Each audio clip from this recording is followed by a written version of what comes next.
em Lucas, no capítulo 2, no versículo 49, diz assim: E ele lhes disse: Por que é que me procuráveis?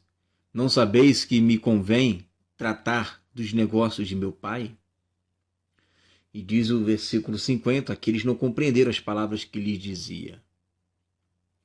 É interessante que Jesus, com 12 anos de idade, 12 anos de idade, Jesus já sabia qual era o seu chamado. Jesus ele ia nas sinagogas e disputava com os doutores da lei. Quem são os doutores da lei? São os que hoje são chamados, os que têm o doutorado, né? São os doutorados em teologia. E Jesus, com 12 anos, deixava todo mundo de cabelo em pé.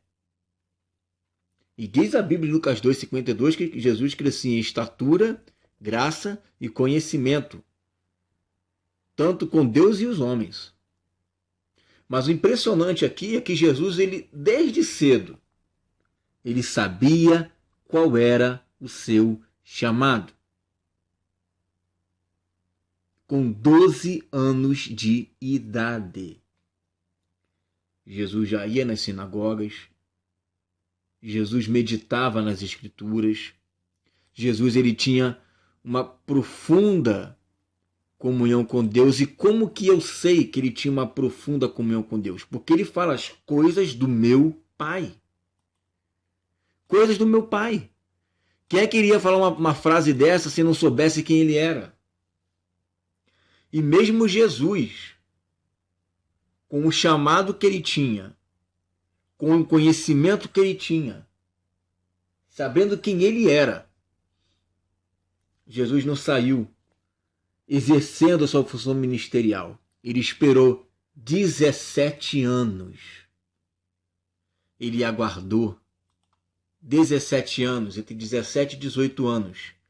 Ele aguardou um momento certo para poder manifestar a sua glória, para poder manifestar o seu poder, para poder manifestar aquilo que ele era. Ele foi crescendo, foi se aperfeiçoando, como qualquer pré-adolescente, adolescente jovem. Em Hebreus, no capítulo 5, no versículo 7, diz: O qual nos dias da sua carne, oferecendo com grande clamor e lágrimas, orações e súplicas ao que o podia livrar da morte, foi ouvido quanto ao que temia, ainda que era filho, aprendeu a obediência por aquilo que padeceu. E ele, sendo aperfeiçoado, veio a ser a causa da eterna salvação para todos os que lhe obedecem. Então Jesus, nos dias da sua mocidade, ele oferecia com grande clamor e lágrimas, orações e súplicas ao que o podia livrar da morte. Algumas pessoas interpretam esse texto aqui como se fosse a morte dele na cruz, né? Pode até ser, mas acontece que o verso 7 está mostrando o período em que ele estava sendo aperfeiçoado. Você observa, versículo 9 diz: E tendo ele sido aperfeiçoado, ou seja, o versículo 8 e 7 é antes dele ser aperfeiçoado. Tá? Então Jesus ele foi aperfeiçoado. Isso significa que ele não era perfeito, mas ele não tinha pecado. Que uma coisa é ser perfeito, outra coisa é você não ter pecado. Ok? Perfeito é você ser maduro, perfeito é você atingir o grau de maturidade cristã. Jesus ele não cometeu pecado nenhum, ele não cometeu nenhum pecado, mas ele precisou se aperfeiçoar. Ele se aperfeiçoou em estatura, em graça e conhecimento. Tá? Nesse momento em que ele está se aperfeiçoando em estatura, graça e conhecimento, se enchendo do Espírito, é o momento que mesmo ele sem pecado, ele começa a clamar ao Senhor, com lágrimas, para não pecar, com orações, súplicas, clamando ao Pai, e o pai o atendia. E mesmo sendo o filho de Deus, ele teve que aprender a obedecer por aquilo que ele vinha sofrendo. Como é que é aprender a obedecer por aquilo que eu sofro? Você vê o exemplo de Adão, que no primeiro momento que foi oferecido para ele a comer do fruto da árvore do conhecimento do bem e do mal, nessa sofrência da tentação, ele não obedeceu, ele desobedeceu. Ele não aprendeu a obedecer por aquilo que sofreu. Jesus não. Vinha a tentação e ele negava a tentação. Então ele estava aprendendo a obedecer por aquilo que ele estava sofrendo, por aquilo que ele estava padecendo. Então ele vai aperfeiçoando a obediência dele. Ele vai aprendendo a obedecer cada vez mais. Tem gente que aprende a obedecer desobedecendo. Jesus aprendeu a obedecer, né, sofrendo, ou seja, não desobedecendo, por mais que doesse na carne dele. Certo? Por mais que doesse na carne dele, ele aprendeu a obedecer, ele aprendeu a lidar com isso, ele aprendeu a ser um servo obediente.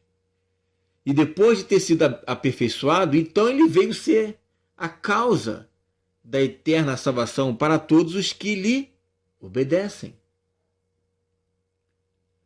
Então Jesus, ele sabia qual era o chamado dele. Jesus, ele sabia para que ele foi enviado. Tanto sabia para que ele foi enviado, que quando João Batista vai batizá-lo, ele fala: não, convém que eu faça a vontade de meu Pai. Eu preciso ser batizado para que se cumpra a justiça. Então, ele sabia qual era o chamado dele. Ele sabia para que ele veio. E ele, nessa intimidade com o Pai foi informando para ele, passo a passo, o que ele tinha que fazer. E nós, muitas das vezes, passamos... Jesus, com 12 anos, já sabia qual era o chamado dele. Não pense que Jesus foi fácil para ele, porque não foi, não. Você imagina, gente, Jesus está ali com a família dele, com os irmãos dele, o pai, a mãe, tudo crescendo junto. Todo mundo ali sabe o que ele fez, né? Acompanha o crescimento da criança, cuida da criança. E aí, ele já chega dizendo que é o Messias. Que é o Messias. Não é à toa que a mãe dele, uma certa vez, disse que ele estava fora de si. Esse cara está fora de si. Ou seja, até Maria disse que ele estava meio maluco. Né? Esse garoto está fora de si. Né? Então, Jesus foi chamado de maluco. Jesus foi chamado de demoniado. Os irmãos não acreditavam nele. A mãe toda vez chamava ele para poder... Vem embora, vamos para casa, garoto. O que você está fazendo aí?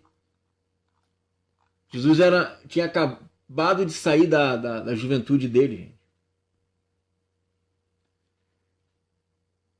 Então, não foi fácil para Jesus isso. Exercer o chamado não foi fácil para ele. Você imagina uma pessoa que chega na igreja e fala: olha, eu sou um profeta aqui, ó, Deus está me mostrando isso. O pessoal vai... que é isso, rapaz? Para com isso, rapaz, deixa disso. Você tá maluco, rapaz? Se embriagou do espírito ou de outra coisa? Hã? Então, é difícil você cumprir o seu chamado. Não é fácil. Jesus mesmo disse que um profeta não tem honra na sua própria casa. Será que ele falou isso à toa? Claro que não. Eram as coisas que ele estava passando. as coisas que ele estava vivendo ali naquele momento. A rejeição. Jesus estava sendo rejeitado. E você acha que Jesus estava preocupado pelo fato de ele ser rejeitado? Hoje as pessoas, quando são rejeitadas, entram em depressão.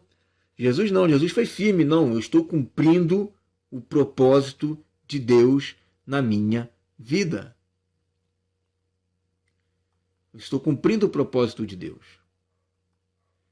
E é aí que nós temos que ficar atentos, porque a gente quer cumprir o propósito de Deus, mas a gente não quer cumprir de fato o nosso chamado. Porque uma coisa é você cumprir o propósito de Deus segundo a tua vontade, segundo o teu querer, segundo os seus pensamentos. Outra coisa é você cumprir a vontade de Deus se negando totalmente.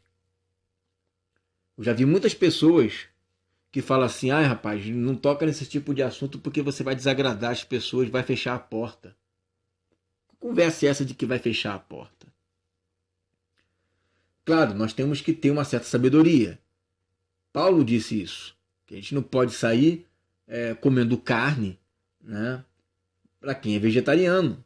Se ele for um cristão fraco na fé, ele vai se escandalizar. Então você tem que ter uma certa sabedoria. Jesus mesmo disse que tinha coisas que não poderia falar porque os discípulos não iriam suportar. Não tem problema. Agora, quando é uma coisa que é para falar, é o tempo de falar, aí você vai dizer que não pode porque vai escandalizar. Muitas das vezes as pessoas não falam com medo mesmo de fechar a porta, né? E olha que Deus mandou falar. Deus mandou falar e a pessoa não fala porque ela fica com medo da porta se fechar e ela perdeu o seu ganha-pão. Então, Jesus não estava nem aí para isso. O negócio de Jesus era fazer a vontade do Pai. O negócio de Jesus era cumprir o objetivo que era obedecer. Convém que eu faça a vontade de meu Pai. E isso foi tão maravilhoso que o Pai, quando viu isso, ele declarou: este é o meu filho amado, o qual me dá muito prazer, o qual eu me comprazo. Este é o meu filho amado. Um testemunho para todos que estavam ali. E um testemunho que, se você for ver, como exemplos de hoje, um pai quando vê o seu filho, né, ele fica todo bobo. Olha lá meu garoto, ó. Olha lá meu garoto. Né? Olha lá, aquele dali, tá vendo aquela menina dançando ali? Ó, aquela dali é minha menina.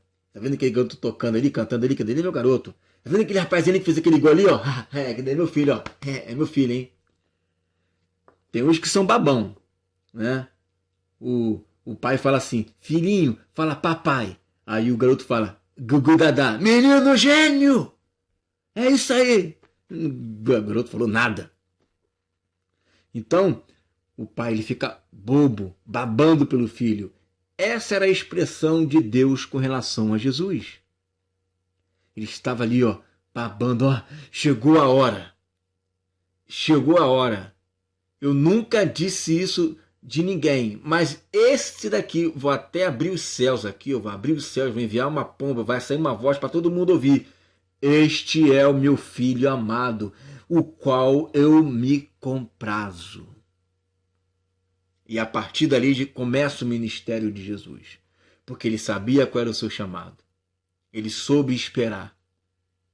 E ele obedeceu à voz do Pai. Fugiu das tentações, colocou na mão de Deus todas as rejeições, não olhou para os lados, mesmo que as pessoas da própria família tinham dito que ele era maluco, estava fora de si, outros diziam que ele tinha demônio.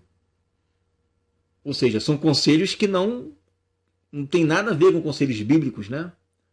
Já pensou se uma pessoa fala assim: você tá maluco, rapaz, sai da igreja. Por mais que seja da família, não é um conselho digno de ser ouvido. E Jesus, ele seguiu firme em seu propósito. E é por isso que hoje nós podemos dizer que Ele é a causa da nossa salvação.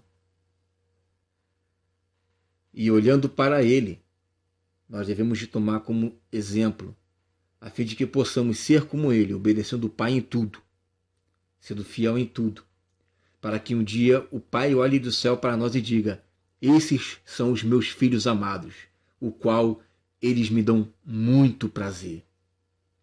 As pessoas o xingam, as pessoas caçoam, põem apelido, não acreditam neles, não colocam fé neles, mas eles confiam em mim, não desistem, depositam em mim as suas tristezas, as suas lágrimas, os seus momentos de tentação. É um filho amado, um filho muito amado. Está fazendo tudo certinho. Que o Senhor nos ensine a ser assim.